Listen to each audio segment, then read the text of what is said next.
What's the stupidest school policy you've seen? My son got detention for wearing the wrong color socks, navy blue instead of black. The dress code enforcer actually made him take his shoes off in the hallway to check in front of his friends. This is a serious violation, she said, writing him up like he'd committed a federal crime. I thought it was a joke when he told me. Navy blue socks at a public school. Really? Mankind got the call. Your son has after-school detention for multiple dress code violations. For socks, I asked, still not believing it. Rules are rules, ma'am. We have standards to maintain, the vice principal said in the most condescending tone imaginable. That's when I decided to have some serious fun with their stupid policy. The next day, I showed up to pick him up wearing the most ridiculous outfit I could possibly assemble. Bright pink business suit from a thrift store, lime green polka dot tie, orange tennis shoes, purple fedora with feathers, and the loudest rainbow striped socks I could find online. I walked into that school office like I was walking a red carpet at the Met Gala. Good afternoon, I'm here to collect my son, I announced cheerfully to the shocked secretary. The secretary looked up and her jaw literally dropped to the floor. She tried to compose herself but kept staring like I was some kind of exotic bird. The vice principal heard the commotion and came out of his office. When he saw me standing there in all my glory, he stopped dead in his tracks. Is there something wrong? I asked with complete innocence, adjusting my feathered hat. Well, your attire is rather,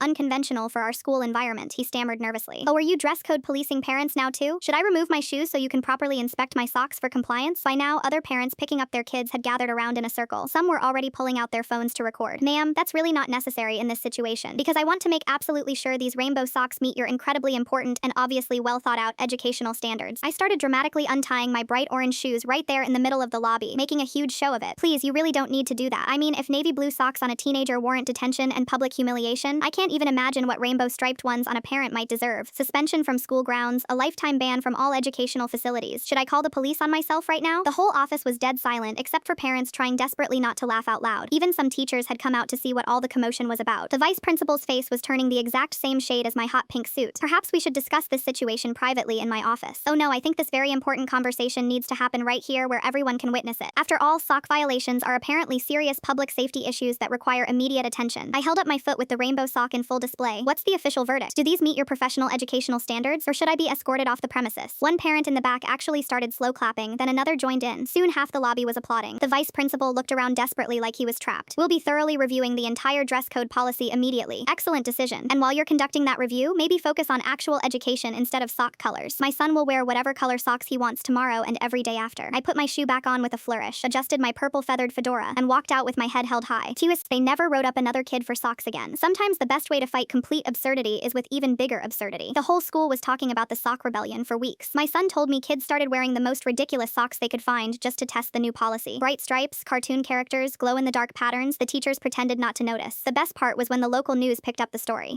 They interviewed me in my normal clothes, but I made sure to wear those same rainbow socks. The segment went viral, and the school board quietly dropped the sock color requirement district-wide. Now my son's known as the kid whose mom defeated the sock police with a pink suit and pure sass.